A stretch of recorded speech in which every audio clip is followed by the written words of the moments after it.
결혼하겠다는 딸의 얘기를 들은 아빠가 어떤 사람인데 그 사람 돈 좀 있니? 하고 묻습니다. 딸이 이렇게 대답합니다. 남자들은 다 마찬가지군요. 그 사람이 아빠에 대해서 궁금해하는 점도 바로 그 부분인데,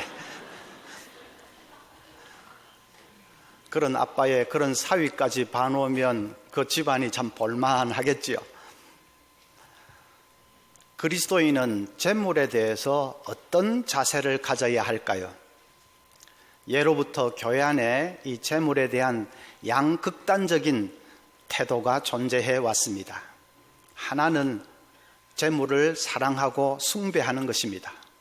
세상 사람들과 별 다를 바가 없지요. 돈을 사랑하고 숭배하는 것입니다. 어떤 통계를 보니까 한국인들 가운데 돈 이꼴 행복이라고 생각하는 사람이 93%나 된다, 그렇게 나왔습니다. 우리보다 훨씬 못 사는 인도네시아는 56%, 베트남은 또 79%, 그런데 우리는 돈이 바로 행복이다, 그렇게 생각하는 사람이 93%나 됩니다. 그러니까 우리가 돈에 대해서 굉장히 집착하는 경향이 많습니다. 문제는 예수 믿는 사람들도 그런 가치관에 포로가 되어 있는 경우가 많다는 것입니다. 세상 사람들과 별 다를 바 없이 예수 믿는 사람들도 돈을 사랑하고 숭배하는 것이지요. 그러면 그럴 때의 신앙이라는 것은 순전히 기복적인 것이 됩니다. 믿는다고 하지만은 그러나 그 믿음이라는 것이 순전히 부자 되기 위해서, 무슨 성공하기 위해서 그렇게 믿는 것이니까 그건 순전히 기복신앙으로 전락하고 맙니다. 또 그와는 반대되는 극단이 있는데 그것은 돈을 배격하는 것입니다. 돈이라는 것은 세속적이고 마귀적이고, 그러니까 성도는 가능한 한 돈을 멀리해야 된다, 그렇게 주장하는 것이죠. 중세 수도사들이 그랬습니다. 신앙생활 제대로 하기 위해서는 세상 재물은 다 내려놓고 저 수도원 같은 데 들어가서 고행을 해야 된다, 그렇게 생각을 했습니다. 그런 사고가 점점 과격해지면 부자나 재벌을 공격하는 것으로 나타납니다. 1970년대 남미를 중심으로 일어난 해방신학이 대표적인 케이스입니다. 해방신학은 재벌을 적으로 간주했습니다. 그런 신학을 따라가다 보면 결국은 이 재벌과 민중이라고 하는 두 계급으로 나누어서 계급 투쟁을 벌이는 그런 식으로 귀결이 됩니다. 그것은 성경의 가르침하고는 다르죠. 그러니까 재물에 대한 양극단이 다 잘못되었습니다. 재물을 숭배하는 것도 잘못이고 재물을 배격하는 것도 잘못입니다. 그러면 어떻게 해야 되느냐? 우리는 재물을 초월할 수 있어야 됩니다. 우리 천국 백성은 돈의 종이 되어서도 안 되고 돈을 적으로 삼아서도 안 되고, 우리는 재물을 초월할 수 있어야 합니다. 그게 재물을 초월해버린다는 것이 가능할까? 오늘 본문 말씀에 가능하다고 말씀합니다. 얼마든지 우리 예수 믿는 사람들은 그럴 수 있다고 강조합니다. 그래서 한번 보겠습니다. 우리 천국 백성은 어째서 재물을 초월할 수 있는가? 첫째는 거룩한 프라이드가 우리에게는 있기 때문입니다. 9절에 보면 낮은 형제는 자기의 높음을 자랑하고 했습니다. 여기 낮은이라는 헬라어 타페이노스라는 말은 가난한 혹은 초라한 그런 뜻입니다. 가난한 형제는 자기의 높음을 자랑하라. 뭐가 높아졌다는 말입니까? 예수 믿고 모든 죄 사함받고 하나님의 자녀가 됐지 않습니까? 영생을 얻었지 않습니까? 지옥의 유황불못에 떨어져야 마땅한 자들이 이제 천국에서 영생 복락을 누릴 수 있게 되었습니다. 그것보다 더 높아진 것이 어디 있겠습니까? 이 땅의 쓰레기 더미에서 뒹굴다가 하늘의 별이 되었습니다. 그 높아진 것을 잠시도 잊지 말라는 것입니다. 내가 얼마나 높은 위치에 서게 되었는가 하는 이 거룩한 프라이드가 있으면 그러면 재물을 초월할 수 있다는 말씀이죠. 윌버 채플만이라는 저명한 이 박사가 기차 여행을 하게 됐는데 문득 건너편에 한 남자가 얼굴이 잔뜩 상기된 그런 표정으로 가만히 있지를 못하고 계속 왔다 갔다 하는 것을 보았습니다. 그래서 선생님 왜 그러십니까? 물었더니 그 사람 하는 말이 저는 이날까지 평생을 소경으로 살아왔습니다. 그런데 아틀란타의 큰 병원에서 기적적으로 제 눈을 띄워주었습니다. 저기 들판이며 저 나무들이며 저 푸른 하늘이며 저는 난생 처음 보는 것들입니다. 이제 조금만 가면 우리 집인데 제 아내와 아이들이 마중 나와 있을 겁니다. 저는 이제까지 그들의 얼굴을 본 적이 없습니다. 그러니까 제가 어떻게 가만히 앉아 있을 수가 있겠습니까? 그럽니다. 잠시 후에 기차가 조그만 역에 정차했습니다. 남자가 뛰어내리자마자 기다리고 있던 아내와 아이들이 그의 품속으로 달려듭니다. 서로 으스러지게 껴안고 뺨을 있는 대로 비벼댑니다. 한참 그렇게 하다가 그 남자가 하늘을 향해서 두 손을 번쩍 들고는 영광, 영광, 나는 볼 수 있습니다. 나는 볼 수 있습니다. 그렇게 외쳤다고 합니다. 여러분, 그 남자의 그 터질 듯한 기쁨과 감격을 한번 상상해 보십시오. 그런데 육신의 눈이 열려서 이 세상 처음 보는 것도 그렇게 기쁜데 우리 영의 눈이 열려서 천국의 복을 바라볼 수만 있다면 얼마나 더 기쁘겠습니까? 그런 기쁨이 있다면 그런 기쁨으로 사는 사람에게는 땅의 재물은 아무것도 아닙니다. 돈이 좋다는 건 몰라서가 아닙니다. 돈 좋지요. 있으면 근사하게 살 수 있지요. 돈 좀 있으면 품위 있게 살 수 있지요. 좋다는 거 알지만 그러나 그것보다 비교할 수 없는 복을 내가 받았고 그걸 알기 때문에 그래서 그냥 아무렇지도 않게 여겨지는 것입니다.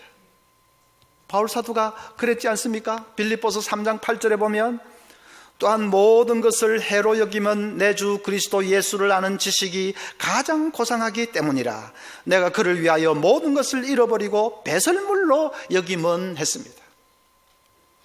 이전에 좋던 것을 다 배설물로 여긴다, 똥으로 여긴다는 말입니다. 그건 염세주의자라서 그런 것이 아니라 그리스도를 알고 나니까 그것이 너무나도 좋아서 그래서 나도 모르게 딴 건 그냥 배설물처럼 여겨진다, 그런 고백이죠. 그러면 재물도 우리가 초월할 수 있습니다. 그래서 중요한 것은 우리에게 그런 구원의 기쁨이 충만해야 됩니다. 소설가 공지영 씨는 오랜 방황 끝에 예수님을 만났는데 그래서 예수 믿고 나서 어느 자리에서 이렇게 고백을 했습니다. 정말 난생 처음으로 기쁨이 무엇인지 알게 되었어요. 그동안 즐거운 일도 많았고 좋은 일도 많았지만 진짜 기쁨이 무엇인지는 몰랐던 것 같아요. 예수 믿고 나니까 정말 너무 기뻐서 아무한테나 웃어주고 싶고 실제로 그러고 다녔어요. 아마 이상한 여자처럼 보였을 거예요. 이제 내가 세상에서 제일 든든한 백을 얻었구나 하는 든든함도 생겼지요. 너무 기뻐서 그냥 실없는 여자처럼 이죽이죽 웃고 다녔다는 것입니다. 여러분, 그 정도의 기쁨으로 충만하면 그러면 세상 다른 거, 재물, 별것 아니게 보여지는 것이지요. 예수 처음 믿을 때야 누구나 다 그렇지. 그런데 나는 이제 세월이 많이 지나서 그래서 기쁨이 좀 희미해졌어, 그러십니까? 희미해지면 안 됩니다. 아무리 세월이 지나도 그 구원의 복이 어떤 건데 그것이 희미해지고 미지근해지고 그러면 안 됩니다. 기쁨이 사라지면 그러면 우리가 세상이 좋아 보이기 시작합니다. 기쁨이 사라지면 우리 마음이 세상으로 기울기 시작합니다. 우리 마음은 절대로 빈 공간으로 남아있지 않습니다. 주님으로 충만하든지 아니면 세상으로 채워지든지 둘 중에 하나지 빈 공간으로 남아있지는 않습니다. 이 마음은 절대로 중립지대가 될 수 없습니다.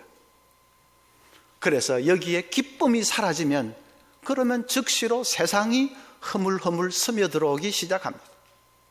그러니까 기쁨을 빼앗기면 안 됩니다. 기쁨이 충만하면 그 힘으로 세상 유혹도 이길 수 있습니다. 죄도 이길 수 있습니다. 기쁨이 충만하면 그 힘으로 어떤 고난도 어떤 시련도 견뎌낼 수 있습니다. 그래서 느헤미야 8장 10절 중간부터 보면 이렇게 말씀합니다. 이날은 우리 주의 성일이니 근심하지 말라. 여호와로 인하여 기뻐하는 것이 너희의 힘이니라. 이 말씀을 잘 기억하셔야 됩니다. 여호와 하나님을 기뻐하는 것이 바로 힘이다. 기쁨이 힘이다. 기쁨이 능력이다. 예수 믿는다고 하면서도 뭔가 능력이 없는 분들은 뭡니까? 기쁨이 없기 때문입니다. 기쁨이 능력입니다. 우리 모두가 이 기쁨을 회복할 수 있기를 바랍니다. 그러기 위해서는 아침에 기도할 때에 구원의 복에 대해서 묵상을 하십시오. 내가 누릴 그 천국의 영광스러운 복에 대해서 묵상을 하십시오. 늘 무슨 염려거리, 근심거리 그런 것만 가지고 주여 주여 기도하지 말고, 물론 그것도 기도해야 되지만 내가 누리고 있는 이 영원한 복에 대해서 묵상을 하십시오. 그 묵상을 안 하니까 기쁨이 희미해지는 것입니다. 구원, 그런 것은 초신자들이나 생각하는 것 아닌가? 아닙니다. 스펄전 목사님에 관한 유명한 말 있지요. 스펄전 목사가 아침 식사 시간이 됐는데도 내려오지 않아서 사모님이 이상해서 2층 서재에 올라가 보았더니 목사님이 괴로운 표정으로 마룻바닥을 뒹굴고 있습니다. 놀라서 목사님 왜 그러십니까? 어디가 편찮으세요? 목사님이 괴로운 표정으로 말씀하십니다. 여보, 오늘 아침은 이상하게 내가 십자가를 생각해도 내 마음에 감동이 없어. 내가 왜 이런지 모르겠어. 무슨 뜻이지요? 그분은 매일 아침 십자가를 묵상했고 그럴 때마다 마음에 넘치는 기쁨과 감동이 있었다는 말입니다. 하루 그게 없다고 이게 내가 왜 이럴까 그러고 있는 거죠. 매일 기쁨이 넘쳤던 것입니다. 그 위대한 부흥사도 그런데 뭐 구원 그런 건 초신자들이나 그런 게 아니지요. 여러분, 내가 누리고 있는 이 큰 구원에 대해서 아침마다 묵상하셔야 됩니다. 그러면 기쁨의 샘이 터집니다. 거기서부터 모든 것이 시작되는 것입니다. 그 기쁨이 있어야 봉사도 하고 전도도 하고 뭐 섬기기도 하고 그렇게 할 수 있습니다. 넘치는 구원의 기쁨을 체험하면서, 그래서 우리가 가지고 있는 이 영광스러운 프라이드 때문에 세상의 모든 재물은 다 아래로 보아버릴 수 있는 우리 모두가 될 수 있기를 바랍니다. 둘째로는 재물의 한계 때문에 또 재물을 초월할 수 있습니다. 10절에 보면 부한 자는 자기의 낮아짐을 자랑할지니 이는 그가 풀의 꽃과 같이 지나갑니다. 낮아짐을 자랑하라. 무슨 말이죠? 인생은 잠시 지나가는 존재에 불과하다는 것을 고백하는 것입니다. 재물도 잠시 지나가는 것이다. 풀의 꽃처럼 잠시 피었다가 사라지는 것이다. 허무한 것이다. 그것을 고백하는 것입니다. 그게 낮아지는 거지요. 부자가 재물은 참 허무한 것이다. 그렇게 고백하면 자기 스스로를 낮추는 거지요. 그렇게 자기를 낮추는 그 사람이 재물을 초월할 수 있습니다. 재물의, 돈의 실상을 똑바로 보면서 그 모든 것은 허무하고 헛된 것일 뿐이다. 그걸 고백하는 사람은 그걸 초월할 수 있습니다. 이병철 씨는 마지막 순간에 1년만 더 살게 해달라고 의료진에게 사정을 했다지 않습니까? 나는 그동안 돈을 모을 줄만 알았지 좋은 일에 좀 쓸 줄은 잘 몰랐던 것 같다고. 그래서 참 조금만 더 살게 해주면 좋은 일 하다가 가고 싶다고. 나를 1년만 더 살게 해주시오. 그러면 내 재산 절반이라도 줄 테니까 1년만 더 살게. 그러나 그 소원을 이루지 못하고 떠나가고 말았습니다. 마지막 순간에 얼마나 허무했을까. 그 순간에 대한민국 최고 부자라는 게 무슨 의미가 있습니까? 곳간에 잔뜩 쌓아둔 돈이 무슨 의미가 있습니까? 어떤 입담 좋은 할머니가 하신 얘기입니다.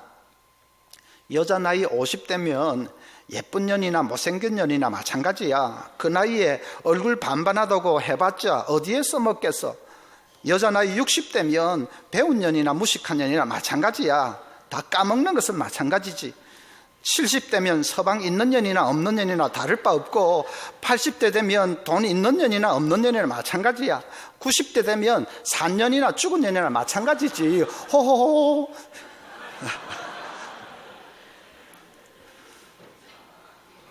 목사가 입이 사납다고 야단치지 마십시오. 제 말이 아니고 어느 입담 좋은 할머니 얘기입니다. 근데 말은 맞지 않습니까? 인물 좋다고 자랑해봐야, 배웠다고 자랑해봐야 금방 마찬가지가 됩니다. 인생이 그렇습니다. 돈 있다고 자랑해봐야 금방 마찬가지가 됩니다. 마지막 순간에 손 풀고 가는 것은 다 마찬가지입니다. 그래서 너무 돈 하면서 목매달고 살 필요는 없다는 것입니다. 너무 매달고 살면 그게 어리석은 일입니다. 미국 여행객 몇 명이 폴란드를 여행을 하다가 어느 도시에 아주 영성이 깊은 랍비가 산다는 얘기를 들었습니다. 물어 이제 찾아갔는데 집에 들어서다가 깜짝 놀랐습니다. 랍비가 앉아서 말씀을 공부하는 책상과 의자와 그리고 간단한 침대 외에는 아무것도 없습니다. 그래서 사람들이 랍비님, 당신의 가구는 어디 있습니까? 하고 물어보았습니다. 랍비가 잠시 책에서 눈을 떼고 그들을 올려다보면서 그러는 당신들의 가구는 어디 있습니까? 하고 되묻습니다. 사람들이 우리 가구요? 우리가 왜 가구를 들고 다닙니까? 우리는 잠시 지나가는 길입니다. 그랬더니 랍비가 저도 마찬가지입니다. 그렇게 답했습니다. 인생은 다 나그네라는 말이지요. 여행 다니는 당신들만 나그네인 것이 아니라 인생이라는 것 자체가 나그네라는 말이지요. 나그네가 이 땅에서 1000년 만년 살 것처럼 뭘 잔뜩 쌓아두는 그것 자체가 어리석은 일이라는 말이죠. 히브리서 11장 13절에 이 사람들은 다 믿음을 따라 죽었으며 약속을 받지 못하였으되 그것들을 멀리서 보고 환영하며 또 땅에서는 외국인과 나그네임을 증언하였으니, 이 땅에서는 외국인일 뿐이다, 나그네일 뿐이다. 그것을 한시라도 잊지 말아야 됩니다. 전설로 전해 내려오는 얘기인데, 다윗 왕이 한 번은 궁중의 기술자를 불러서 자신을 기릴 수 있는 아름다운 반지 하나를 만들으라고 명령을 합니다. 그러면서 또 말하기를 그 반지에 내가 큰 승리를 거두어서 자만에 빠지려고 할 때에 스스로를 자제할 수 있고, 또 절망에 빠졌을 때 낙심하지 않고 용기를 얻을 수 있는 그런 글귀 하나를 새겨 넣어라 하고 명령을 했습니다. 세공장이 자만에도 빠지지 않게 하고 또 무슨 낙심에도 빠지지 않게 하고 하는 그런 글귀가 도대체 뭐가 있을까 고민을 했지만은 도무지 자기는 알 수가 없어서, 그래서 지혜로운 솔로몬 왕자에게 찾아가서 부탁을 했습니다. 솔로몬이 잠시 생각하더니 짧은 글귀 하나를 적어 주었습니다. 이것 또한 곧 지나가리라. 그것이었습니다. 이것 또한 곧 지나가리라. 그러면서 솔로몬이 말하기를 왕이 승리에 도취한 순간 이 글귀를 보면 자만심이 곧 가라앉을 것이고 절망 중에 이 글을 보면 이내 큰 용기를 얻어 마음의 평정을 유지할 것이다. 여러분, 이것 또한 곧 지나가리라. 우리들을 위한 말 아닙니까? 혹시 가정에 어려운 일을 당해서 괴로워하십니까? 너무 낙심하지 마십시오. 금방 다 지나가는 것입니다. 지난날 한번 생각해 보십시오. 힘들고 어려운 일을 당해서 죽을 것만 같았지만은 돌이켜보니까 그것들 다 지나갔지 않습니까? 청년들 취업이 안 돼서 고민합니까? 다 지나가는 것입니다. 여러분, 긴 인생을 두고 볼 때에 이 날들도 다 지나가게 될 것입니다. 물론 성공했다고 너무 자만하지도 마십시오. 내가 정상에 섰다고 무슨 세상 다 얻은 듯이 그러시지만 그것도 지나가는 것입니다. 어쩌면 또다시 골짜기를 만나게 될지도 모릅니다. 또 인생의 황혼이 다가오고 또 이 세상을 마감해야 될 날도 속히 오게 될 것입니다. 지나가는 것입니다. 그래서 너무 돈 할 필요가 없다는 말이죠. 자, 우리 천국 백성은 돈을 초월할 수 있다는 말씀을 드렸습니다. 우리는 우리가 받은 이 큰 구원의 복 때문에, 그 기쁨 때문에 세상의 재물 따위는 초월해 버릴 수 있습니다. 또 재물이라는 것 자체가 너무 허무하고 지나가는 것이라는 것을 우리가 바로 직시하면 너무 거기에 목을 매달지 않을 수 있습니다. 그러면 이제 어떻게 해야 됩니까? 구체적으로 재물을 초월한 사람으로서는 이 재물을 이제 어떻게 바라보아야 합니까? 재물은 선한 일을 위한 도구로 하나님이 주신 것입니다. 이웃 사랑을 실천하기 위한 도구로 하나님께서 우리에게 맡겨주신 것입니다. 우리가 재물을 그렇게 보아야 됩니다. 선한 일 많이 하라고, 이웃 사랑을 많이 실천하라고 하나님이 맡겨주신 것입니다. 또 그렇게 살 때에 그것이 우리에게 복이 됩니다. 잠언 11장 24절에 흩어 구제하여도 더욱 부하게 되는 일이 있나니 과도히 아껴도 가난하게 될 뿐이니라. 구제를 좋아하는 자는 풍족하여질 것이요 남을 윤택하게 하는 자는 자기도 윤택하여지리라. 한마디로 주는 자가 복을 받는다, 그 말씀 아닙니까? 주는 자가 복을 받는다. 그렇다면 여러분, 아직 시간이 있을 때에 우리 삶이 좀 달라져야 하지 않겠습니까? 마지막으로 묻습니다. 여러분, 재물을 초월하실 수 있겠습니까? 대답 거의 못 하시는 게 당연합니다. 설교 한번 듣고 확 변할 것 같으면. 그래도 생각하셔야 됩니다. 부자 앞에서 주눅 들지 않으면 재물을 초월한 것입니다. 예수 알지 못하는 부자가 너무너무 불쌍하게 여겨지면 재물을 초월한 것입니다. 사촌이 논을 사도 배가 아프지 않으면 재물을 초월한 것입니다. 배가 아프지 않을 뿐 아니라 그 사촌을 진심으로 축복할 수 있으면 초월한 것입니다. 동창회 모임 다녀와도 마음이 평안하면 재물을 초월한 것입니다. 어느 남편은 이렇다더라 저렇다더라 한 건 했다더라 온갖 말을 다 들어도 마음이 평안할 수 있으면 재물을 초월한 것입니다. 재물이 목적이 아니라 도구로 보여지기 시작하면 초월한 것입니다. 우리 다 정말 성령의 은혜 가운데 이 물질을 다 초월해서 이제는 더 이상 내가 종이 아니라 당당한 주인으로 선한 일에 아름답게 마음껏 잘 사용하면서 그래서 주님 앞에 승리자로 사는 우리 모두가 될 수 있기를 바랍니다.